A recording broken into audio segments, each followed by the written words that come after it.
Do you think the Old West was hell for everyone? Think again. While men were dying in mines, shootouts, and land disputes, women had advantages nobody tells you about in the movies: scarcity, favorable laws, and an economy desperate for female presence created something unique in American history. Now see 20 advantages women had. Advantage 1. The math of scarcity. In 1850, California had 100,000 men and fewer than 8,000 women. Think about that. For every woman, there were at least 12 men competing for attention. In Nevada mining camps between I-89 and AD-70, that ratio got as high as 50-1. That changed everything. In a world where men were fighting over a piece of gold, a woman didn't have to fight for anything. She was the most valuable resource in the region. The one choosing the partner wasn't the man, it was her. And choosing is power. Economists who study markets where there's an imbalance between men and women, like in modern China, confirm it. The gender with fewer people always has the advantage. Better partners, more financial security, and more autonomy at home. In the Old West, that rule was in full force. Advantage 2. Widows' rights. Property. The East denied. In 1870, a married woman in the East couldn't own property in her own name.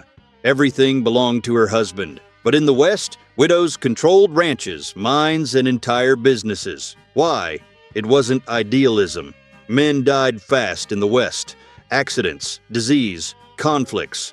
If a widow couldn't inherit, the land had no legal owner, and the local economy fell apart. So territories like Wyoming created women's property laws years before the eastern states. Wyoming was also the first to give women the vote in 1869, partly to attract more women to the region.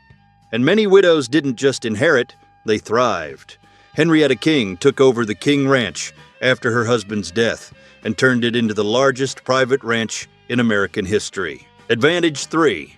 Business without permission. Impossible in the East. In 1870, a woman in Boston needed her father's or husband's signature just to open a store. Without that approval, it wasn't happening. Now, in Deadwood or Tombstone, nobody asked for any paperwork. If you had the money to get started, the business was yours. Simple as that. The West didn't have the East's bureaucracy, and that changed everything for anyone who wanted to work for themselves. Mattie Silks built an empire of entertainment houses in Denver that ended up being worth hundreds of thousands of dollars. Nellie Cashman opened hotels and restaurants in several mining towns and was so respected that no outlaw ever dared to rob her. And these weren't isolated cases. Historians have already identified more than 200 women running their own businesses in the West between 1860 and 1900, most of them in fields that would have been completely off-limits to them in the East. Advantage 4. Social immunity. The rules didn't apply. In a place where men killed each other over an argument at the bar, women walked through hostile territories without anyone laying a hand on them. And it wasn't because of chivalry. It was because of math. With so few women in the West, any guy who harmed one of them made enemies of every man within a 50-mile radius. Newspapers and diaries from the time show that women moved freely through areas where an unknown man would be met with gunfire.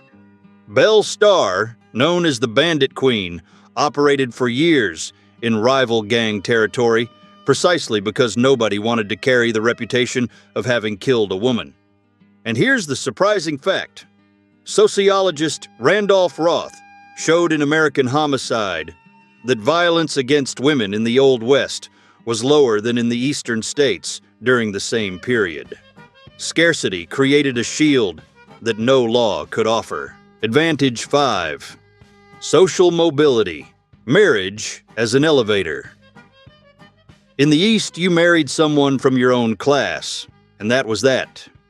In the West, the story was different. With 100 men competing for every available woman, an immigrant who arrived without a penny could end up married to the owner of the biggest mine in the region. And this happened all the time. County records between 1850 and 1880 prove marriages that crossed social classes at a frequency that would have been unthinkable in the East. In Comstock Lode, Nevada, in the 1860s, there are several documented cases of women who arrived with nothing and were courted by men sitting on mining fortunes. This pattern repeats across every frontier with a shortage of women, from 19th century Australian colonies to Alaska in the 1970s. Where women were scarce, the result was always the same. They moved up the social ladder in a way that money alone could never buy. Advantage 6. Teaching, the only job with equal pay. Here's a fact most people don't know. In the Old West, teaching was the only profession where a woman could earn the same as a man, or even more. Not because of fairness, but for one very simple reason. Almost no men wanted the job. Every new town that popped up needed a school, and educated women became the obvious candidates. In many regions, female teachers earned more than cowboys because they were rare and better prepared than the few men available. The market worked in their favor. Records from Western territories between 1860 and 1880 show that women filled more than 60% of teaching jobs in communities with fewer than 500 residents, and earned on average 15% more than male teachers in those same regions. Pure law of supply and demand. Advantage 7. Mail order brides, the power to choose your destiny. In the East, a woman married whoever came along. In the West, she chose from dozens of desperate suitors. The mail order bride system worked like this. A lonely man on the frontier placed an ad in a newspaper looking for a wife. The problem for him was that few women responded, and the ones who did received piles of letters from different candidates, miners, farmers, merchants, all competing for the attention of one single woman. She could compare offers, weigh financial conditions, and even negotiate where she would live. Marriage agency records from the time reveal something surprising. Women who used this system often married men much wealthier than any suitor they would have had in the East. The shortage of women turned marriage into a reverse auction, and the woman was the one calling the shots. Advantage 8. Divorce, more favorable laws in the West. In the East in the 1870s, a divorced woman was treated like a social outcast. She carried a stigma that destroyed reputations and closed doors. But in the Old West, the story was completely different. Territories like Nevada created divorce laws that were much simpler than those in the East. The process was fast. Residency requirements were minimal, and a woman could end a bad marriage without losing everything. And here's the detail that changes everything. With so few women available on the frontier, no man was going to reject a woman just because she had been married before. There were too many men wanting to get married for any prejudice to last. Nevada became a divorce destination for Americans even back then, and that tradition never stopped. To this day, the state still has the most liberal divorce laws in the country, a direct legacy of those Old West days. Advantage 9. Inheritance and property. The West got ahead of the future. In the eastern United States, when a woman got married, she basically disappeared in the eyes of the law. Everything she owned automatically passed to her husband. But in the West, territories like Wyoming and Colorado began recognizing women's right to property. And it wasn't out of kindness. In 1869, Wyoming became the first territory to guarantee women the vote and property rights. The reason was simple. These places desperately needed women in order to grow. If Western laws were as bad as the ones in the East, no woman would have had a reason to go. It was pure market logic, and it worked. This wave of laws that began in the West in the 1860s took decades to reach the eastern states. Necessity made the West move forward on rights the rest of the country still resisted accepting. Advantage 10. Boarding houses, the most profitable business available. When a town sprang up in the West, the first people to arrive slept on the ground, in tents or in stables. Miners, cowboys, and merchants needed a bed and a hot meal, but almost no one offered that. Women spotted this gap before any man did. With little startup money, a boarding house already had customers before it even opened. The work was hard, cooking for dozens, doing laundry, keeping order, but it was something they knew how to do.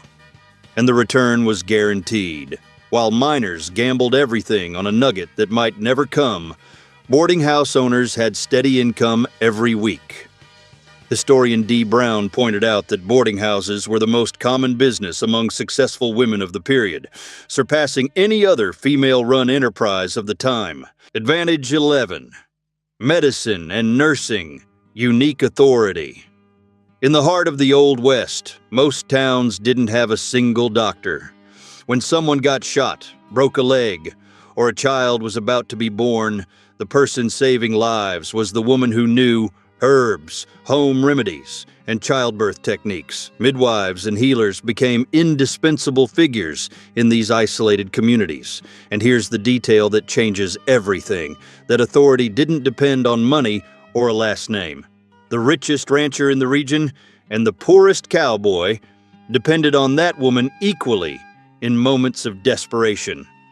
Records from the time show that the local medicine woman held a social position no other resident could reach. It didn't matter where she came from or how much she owned. Her power came from something no one else had: the knowledge that separated life from death when there was no one else to call. Advantage 12. Entertainment, artists, and performers. In mining towns where there were 20 men for every woman, any woman who stepped onto a stage was guaranteed a packed house. Miners spent weeks isolated and paid fortunes for a night of entertainment. Singers and actresses charged fees that no other female profession came close to. Lotta Crabtree started performing in the California gold fields as a teenager in the 1850s. Miners threw gold nuggets onto the stage instead of applauding. She built up wealth city by city, and when she died in 1924, she was one of the richest women in the United States. Lillie Langtry traveled through the West and was welcomed like royalty. Judge Roy Bean even renamed a town in Texas after her. While men risked their lives digging for gold, these women got rich entertaining the ones who were digging. Advantage 13. Legal testimony, words that carried more weight. In an Old West courtroom, a woman's word could decide who went to the gallows and who went home. Not because the law said so, but because no lawyer wanted to be seen attacking a woman in front of a jury.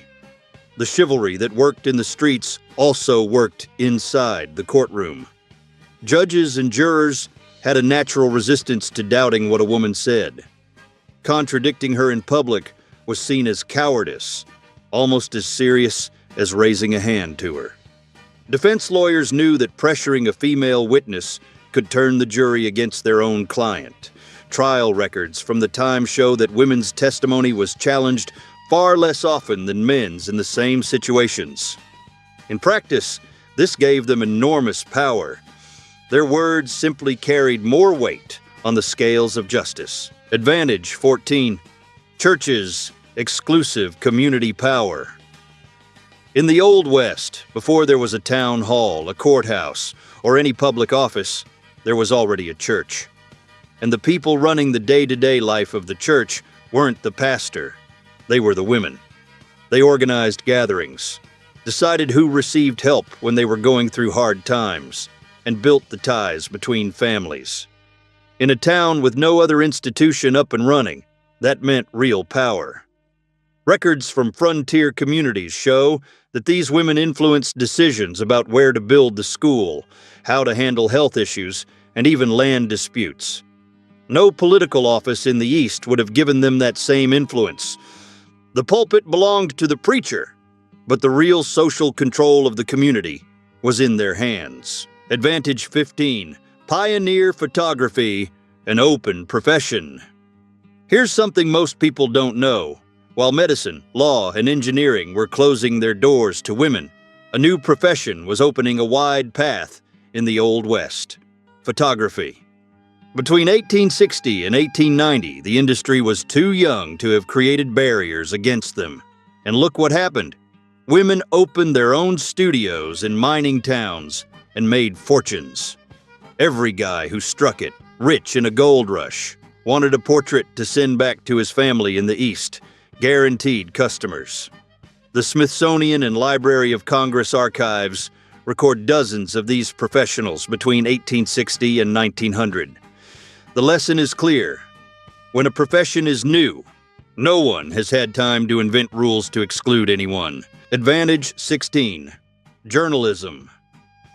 At the major newspapers in the East, a woman trying to publish anything was ignored before she even opened her mouth. But at the small newspapers in frontier towns, the story was completely different. These papers ran with tiny staffs and desperately needed content to fill their pages. If a woman wrote well, the editor published it without thinking twice. It wasn't about ideology. It was about business survival. Several women became well-known voices in their communities by writing for these local papers. They gave their opinions on politics, trade, and land disputes with an authority no Eastern editor would have allowed. When Nellie Bly began her career in Pittsburgh in the 1880s and shocked the world, this model of the female journalist had already been common in Western towns for years. Necessity always beat prejudice. Advantage 17. Cost of living. Men paid for everything. In mining and frontier towns, the ratio reached as high as 100 men for every woman. This created something no economics book really explains properly: brutal competition among men for simple female attention. Any woman who arrived in one of these places quickly realized she almost never had to pay for anything. Meals, drinks, transportation, gifts, everything showed up without her asking. And the important detail, these men weren't boyfriends or formal suitors. They were simply men trying to stand out in a market where the female supply was almost zero. Diaries and letters from the time confirm this openly. Women wrote about the absurd number of gifts they received from men they barely knew. Some used this informal economy intelligently, accumulating enough resources to open their own businesses. Advantage 18. Child custody. The West was decades ahead. In the East in the 1870s, if a couple separated, the children went to the father. That was the law. The mother could have raised those children by herself for years, but legally she had no rights at all. In the Western territories, the story was different. Mothers already had recognized custody decades before the rest of the country, and the reason wasn't kindness. Men died young in the West. Accidents, conflicts, disease. Communities that needed to grow couldn't afford to leave children without a mother figure because of an outdated law. So they created their own rules that kept mothers and children together. The Uniform Custody Act, which later standardized maternal rights across the entire U.S., had its roots precisely in those Western territorial laws. Necessity did what Eastern conservatism took decades to accept. Advantage 19. Community support. In the Old West, there was no government taking care of anyone. No hospital, no insurance, no social assistance. When someone got sick, lost their harvest, or died, the people who showed up at the door with food, medicine, and help were the women in the neighborhood. They formed support networks through sewing groups, church circles, and local associations that functioned as the only real welfare system in those communities. Men did help each other too, but in a one-off and disorganized way. Women operated as a network. They knew who was pregnant, who was sick, who needed what. A woman well-positioned in that circle had access to a level of support no man could achieve on his own. These female structures worked for decades before any government program even existed. Advantage 20. Female outlaws. Above suspicion.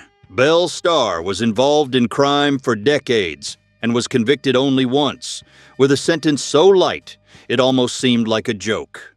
Pearl Hart robbed a stagecoach and became a celebrity instead of an ordinary prisoner. The reason was simple. The law didn't take women seriously as criminals. Sheriffs and judges treated women as naturally fragile, incapable of planning real crimes. That created a huge blind spot. Women carried messages between gangs, hid stolen money, and gave shelter to fugitives with almost no risk of being searched or arrested. A man doing the same thing would be searched or arrested on the spot. The social protection that existed for honest women worked the same way for dishonest ones. The system that claimed to protect women ended up shielding the very ones operating outside the law.